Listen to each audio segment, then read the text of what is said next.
Good morning. This is John walking along in the lovely village of look Cooksaki. Okay, Cooksaki, my little town. Look how magnificent this is.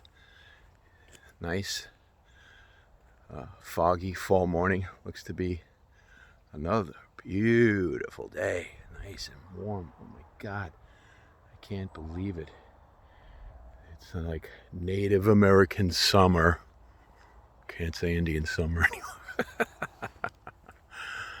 Oh my God. And look, the sun is breaking through the fog. What a nice metaphor, huh? I love when I get a kick out of the fact that people project human characteristics onto the sun. Hey, the sun is trying to break through. No, it's not. The sun isn't doing anything. The fog is being dissipated, actually, by the sun, which is a really cool metaphor, by the way, for you. See that sun? That beautiful sun. That's you. See this fog? See that? That's your erroneous thinking. Yeah. Nice. Mother Nature teaching us this morning.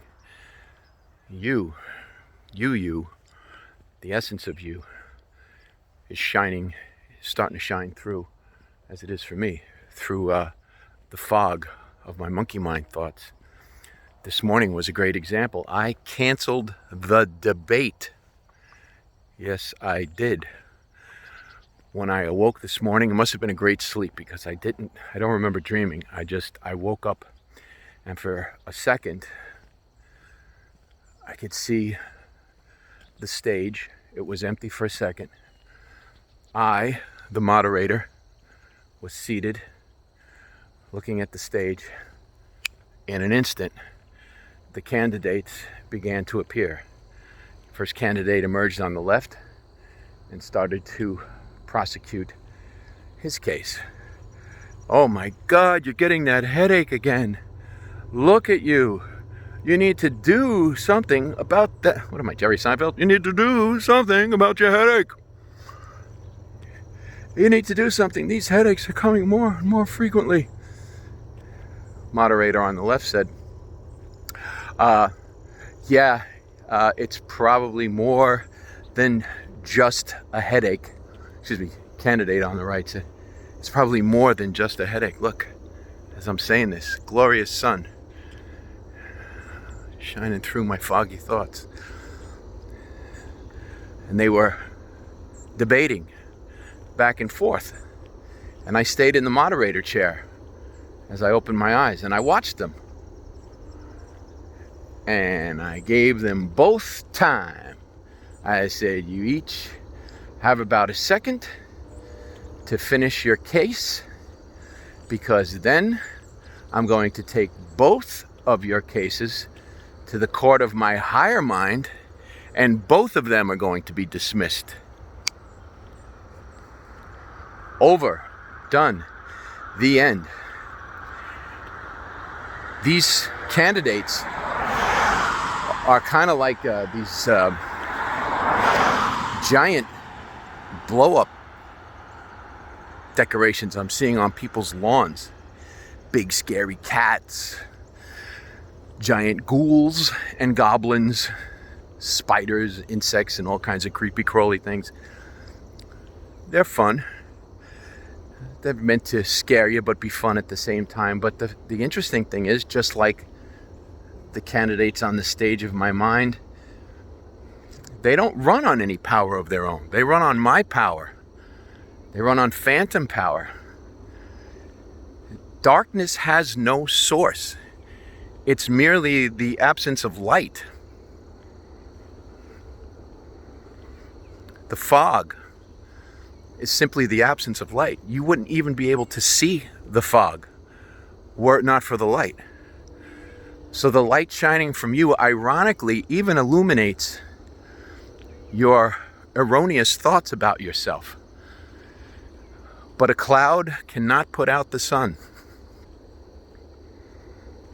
Your thoughts about yourself, good and bad, cannot put out your sun. I was told once a long time ago by somebody in show business, they said, the only thing worse than believing your bad press is believing your good press. Even your good thoughts about you are wrong. Course in Miracles says, take all the thoughts that you think about yourself that are good and all the thoughts that you think about yourself that are bad.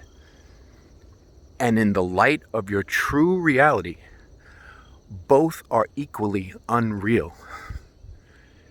You are perfection. And I don't mean your personal you, the little you. I read a quote the other day. I wish I could remember who said it. I don't know if it was he, she. I think it was an Indian sage. Regardless, it's a universal idea. He said, the root of all evil is I, me, mine. The little I, the little me, the little mine. All of these tiny, fear-based, dark thoughts we have about ourselves. But they're thoughts. The moderator who sits in the chair and watches the stage of their life chooses whether or not they're going to pull the plug on the thoughts in their mind. You hold the power. You have the keys to the kingdom. Rarely do people turn around and look into the auditorium of the debate. The auditorium is the rest of your mind, which is infinitely expansive, infinitely loving, infinitely gentle. Yet we hyper-focus on this small debate stage with candidates for both sides, listening to them as if they're real, as if they mean something. They mean nothing. This is you. This is you shining through. That's you. Look at that. In the light of your true reality, both are equally unreal. Think about that for a second. How powerful. Think about it for a second and then drop the thought of it. And when you do, experience what's behind that thought. That's where the healing happens. Everything you see in form is a sign or a symbol, but behind each one is an energy, is a force that you can try to explain it, but once you've experienced it, you won't have to explain another thing for the rest of your life.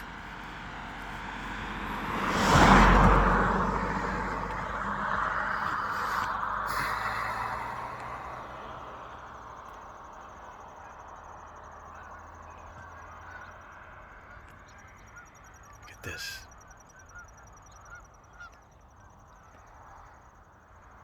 You may have heard that money is the root of all evil.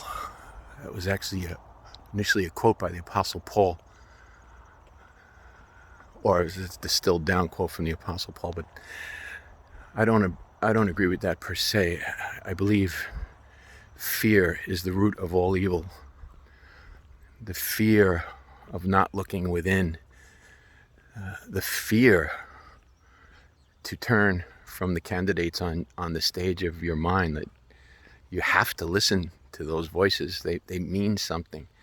That's what keeps us bound, unfree, unhappy, unwell. You're the moderator. Turn from the stage. Look into the auditorium of your mind. That's where the answers are.